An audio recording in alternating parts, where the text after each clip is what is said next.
एक रात विनोद और गोलू बैठे हुए थे। गोलू कह रहा था, विनोद भैया कुछ भूतों की कहानी सुनाइए ना, जिससे मुझे डर भी लगेगा। क्यों नहीं गोलू, आज मैं तुझे एक ऐसी कहानी सुनाऊंगा जिससे तुझे डर भी लगेगा। ऐसा हुआ क्या था, मैं जानना चाहता हूँ। तो ये घटना हुई थी दिल्ली के एक फ्लैट में। वहाँ पर दो दोस्त रहते थे। एक का नाम दीपक और दूसरे का नाम रवि। रवि का बर्थडे था, पर दीपक ने उसे ढूंढ ढूंढ कर हैरान हो गया था, क्योंकि रवि अपने बाथरूम में 3 घंटे से बैठा हुआ था। उसका मूड ऑफ हो गया था। दीपक ने उसके बर्थडे का बंदोबस्त कर लिया था। उसने सोचा कि उसका दोस्त खुश हो जाएगा, पर वैसा नहीं हुआ। डीजे बीजे बहुत लाउड बज रहा था। दीपक ने बहुत कोशिश की रवि को खुश करने की, लेकिन वो उदासी हो गया था, क्योंकि रवि का ब्रेकअप हो गया था। उसकी गर्लफ्रेंड निधि उससे आज ही के दिन ब्रेकअप कर दी। उसके बाद वो लगातार उससे मैसेज किए जा रहा था, पर उसे कुछ रिप्लाई नहीं आ रहा था। इसके वजह से उसका मूड ऑफ हो गया। उसने कहा कि अब क्या करूं मैं। उसके बाद उसने एक डेटिंग एप्लीकेशन डाउनलोड मारा, तो वहाँ पर उसने एक काव्या नाम के लड़की के साथ चैट किया। पहले हाय भेजा, उसने भी वहाँ से हाय भेजा। उसके बाद उन दोनों की बातें होने लग गई। रवि का मूड थोड़ा अच्छा लगने लग गया। उसने फिर बर्थडे से हटकर कमरे में गया और अपने बेड के यहाँ पर मैसेज करने लग गया। फिर उसने कहा, तुम कहाँ पर रहती हो काव्या। तो उसने कहा कि तुम्हारे 1-2 बिल्डिंग छोड़कर। तो फिर उन लोग की रात के 12 बजे तक बातें होने लग गई। उन लोग लगातार चैट के ऊपर बात करे जा रहे थे। फिर दोनों ने एक दूसरे का नंबर ले लिया। इस तरह उन लोग की चैटिंग बहुत हो गई। फिर रवि ने उससे कहा, काव्या क्या तुम मुझे पसंद करती हो। तो उसने कहा, हाँ मैं तुम्हें पसंद करती हूँ। तो निधि के बारे में उसने बताया था। उसने कहा कि मुझे कोई फ़र्क नहीं पड़ता, मुझे सच्चा प्यार चाहिए जो कि तू देगा मुझे। तो रवि ने भी कहा, हाँ ठीक है, तू जो बोलेगी वो करूँगा मैं। उसके बाद रवि को उससे महसूस हुआ। उसने कहा कि मैं तुझे गले लगाना चाहता हूँ। तो उसने कहा कि तुम अपनी आंखें बंद करो और इमेजिन करो कि मैं तुम्हारे सामने आ जाऊंगी। उसके बाद रवि ने अपनी आंखें बंद कर दी, तो उसके बेड में से 2 हाथ निकले। उसे लगा कि वो काव्या के हाथ है। इसके लिए रवि खुश हो गया। उसे इमेजिन्स में उसकी गर्लफ्रेंड काव्या दिखने लग गई। उसके बाद उसने कहा, क्या तुम मुझसे मिलने आ सकती हो। तो काव्या ने कहा, हाँ मैं तुमसे मिलने आ रही हूँ। उसके बाद रवि ने दरवाज़ा ठक ठक करने की आवाज़ सुनी। तो उसने दरवाज़ा खोला, तो वहाँ पर काव्या थी। काफ़ी खूबसूरत थी। इस तरह रवि ने जैसे ही दरवाज़ा खोला, उसने सबसे पहले उसे गले लगाया। उसके बाद उसने कुछ महसूस किया कि उसकी बॉडी पूरी बर्फ़ जैसी ठंडी हो गई थी। उसने लगा कि शायद से ठंड होगी, इसके वजह से उसकी बॉडी ठंडी हो गई रहेगी। तो उसने कहा कि क्या हुआ, तुम इतने ठंडे क्यों हो। फिर उसने कहा, कुछ नहीं, मुझे ज़रा ठंडी लग गई। उसके बाद वो अपने गर्लफ्रेंड को अपने कमरे में ले आया। उसके बाद उसने ढेर सारी बातें करने लग गया। अचानक रवि को बुखार चढ़ गया। उसने उसको कंबल उड़ा दिया और उसे दवाई भी दिया कि सुला दी। उसके बाद उसने कहा, ठीक है मैं जाती हूँ। रवि ने फिर दरवाज़ा बंद कर दिया। उसके बाद जैसे उसने अपनी आंखें बंद कर दी, तो उसे ऐसा लगा कि उसके सर पे कोई हाथ घुमा रहा है। उसने देखा तो वो काव्या थी। उसने कहा कि तुम तो अभी भी गई थी ना। उसने कहा, नहीं, तुम्हें ऐसी हालत में कैसे छोड़ के जा सकती हूँ। उसके बाद उसने कहा, मैं वॉशरूम जाता हूँ। तो जैसे ही रवि ने वहाँ पर वॉशरूम गया, उसके मुंह से पूरे कीड़े निकल रहे थे। उसे लगा कि उसे फूड पॉइज़न हो गया है। इसके वजह से वो चिल्लाने लग गया। उसके बाद काव्या ने उसका दरवाज़ा ठोका। जैसे ही दरवाज़ा ठोका, उसे मिरर के यहाँ पर एक भयानक औरत लगने लग गई, जो कि काव्या जैसे लग रही थी।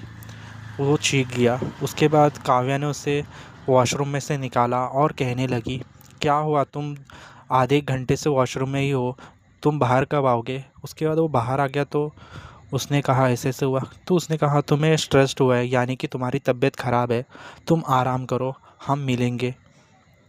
उसके बाद रात के 4 बज चुके थे। फिर जैसे ही रवि आराम करने लग गया, उसकी आंखें खुल गई। वो टॉयलेट के लिए उठा, तो वहाँ पर उसे काव्या दिखने लग गई। काव्या बहुत भयानक हालत में थी। उसकी आंखें लाल हो गई थी, उसके आंखों में से खून आ रहा था। ये सब किस्सा देखकर उसकी चीख निकल गई।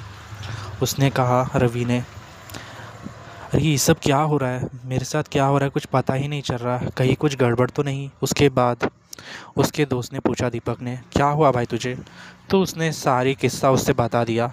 उसने कहा कि अरे कुछ नहीं, तेरे दिमाग का वहम है, यहाँ पर तो ऐसी चीज़ें कुछ भी नहीं है, तुम्हें लगता है कि कोई गलतफहमी हुई है। उसके बाद रवि ने कहा, ठीक है फिर तू जॉब के लिए चला जा, मैं आज घर पर ही रहूँगा, आज मेरी हालत बहुत ख़राब है।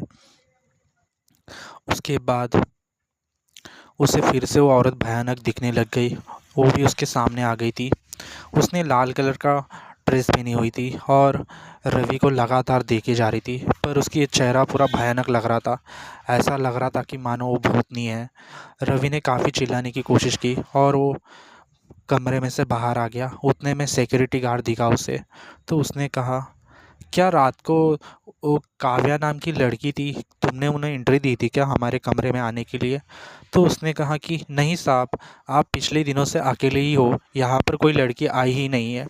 फिर उसने पूरा किस्सा वॉचमैन को बताया। उसने कहा कि हाँ, ये फ्लैट में कुछ साल पहले एक लड़की की मौत हो गई थी, उसकी बॉडी बाथरूम में से मिली। तो उसने कहा कि क्या वो काव्या के जैसी थी? हाँ, ये तो मैच हो रहा है। उसके बाद उसके रोंगटे खड़े हो गए। जिस उस जो टेन डेट वाला एप्लीकेशन था, उसने वहाँ से देखा तो उसका चेहरा और वो जो मरी हुई लड़की था वो मैच हो गया। उसे लगा पूरा कि वो भूतनी ही है, जिससे वो गले मिल रहा था, बातें बीतें कर रहा था, वो और कोई नहीं, भूतनी ही थी। उसके बाद उसने कहा, ये कौन है फिर? हाँ, इसका नाम ही काव्या है, यही बाथरूम में मरी हुई पड़ी गई थी। इससे ये फ्लैट कितने दिनों से खाली है, तुमने यहाँ पर आकर गलती कर दी। रवि को जैसे ही पता चला, उसने वो फ्लैट खाली करने का सोचा। उसने बैग भी भरा। उसके बाद काव्या का फ़ोन आने लग गया। जैसे ही काव्या का फ़ोन आया, उसने उठाया ही नहीं। उसके बाद जैसे उसने दरवाज़ा खोला तो काव्या उसके सामने आ गई और कहने लगी, तुमने मेरा फ़ोन क्यों नहीं उठाया? मुझे तुम्हारी कितनी फ़िक्र हो रही थी, तुम फ़ोन बंद करके बैठ गए, मैं तुम्हें कितना चिंता कर रही थी। और उसका गुस्से में चेहरा ही बदली हो गया। उसने देखा तो उसकी आंखें पूरी लाल हो गई थी और उसका चेहरा सड़ गया था पूरा। वो पूरी भूतनी लग रही थी। उसने अपने हाथों से रवि को गले से पकड़कर उठा दिया। उसके बाद दीपक आया। दीपक ने ये जो किस्सा देखा, उसके रोंगटे खड़े हो गए। फिर क्या हुआ? उसके बाद उन लोग ने वो दिल्ली का फ्लैट खाली करके वहाँ से चले गए। फिर क्या हुआ?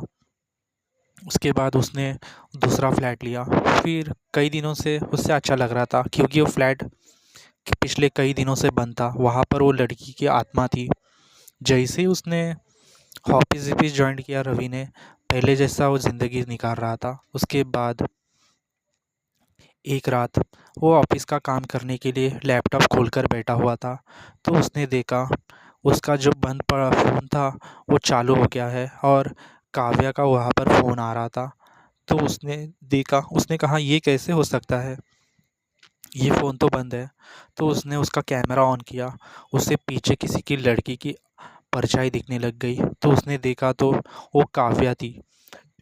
उसके बाद उसने उसका गला पकड़ा और उसे जगह पे ही मार दिया, क्योंकि रवि ने उसे छोड़कर अच्छा नहीं किया था। काव्या उसे पसंद कर रही थी, भले ही वो इंसान नहीं, कोई भूतनी है। इसके लिए उसे लगा कि रवि ने उसके साथ गद्दारी की, इसके वजह से रवि को इसने उसने जान ले ली। इसके लिए दोस्तों, कभी भी कुछ करना हो तो सोच समझ के करना चाहिए, जैसे कि आपने इस कहानी में देखा। तो कैसी लगी कहानी दोस्तों, कमेंट्स में बताओ आपका फेवरेट पार्ट कौन सा था। तो गोलू, कहानी कैसी लगी तुझे? कहानी काफ़ी अच्छी थी, मुझे पसंद आ गई। दोस्तों, क्या आपके पास भी ऐसी डरावनी कहानी है? अगर होगी तो आप सब हमें भेज सकते हैं, हो सकता है कि आप सबके सामने लाने की कोशिश करूं। अगर आप नए हो तो चैनल को ज़रूर सब्सक्राइब करना दोस्तों, क्योंकि आप सब हमें सपोर्ट करोगे तो हमें ज़्यादा रीच मिलेगा और ऐसी डरावनी कहानियाँ आप सबके लिए बनाता रहूँगा। तो देर किस बात की है, सब्सक्राइब क्यों नहीं करते? और हाँ दोस्तों, बेल आइकन दबाना ना भूलें हमारी लेटेस्ट वीडियो के लिए। दोस्तों लाइक भी बहुत कम आ रहे हैं, आप सबके सपोर्ट की हमें काफ़ी ज़रूरत है। फॉलो करो हमें ताकि हम ऐसी डरावनी कहानियाँ और बनाते रहेंगे। और दोस्तों आप सब हमें जितना सपोर्ट करोगे उस हिसाब से हम आपके लिए नई नई कहानियाँ आप सबके सामने लाते रहेंगे। तो मिलते हैं ऐसी ही डरावनी कहानी में। सपोर्ट करो हमें ताकि ऐसी नई नई कहानियाँ आ सके।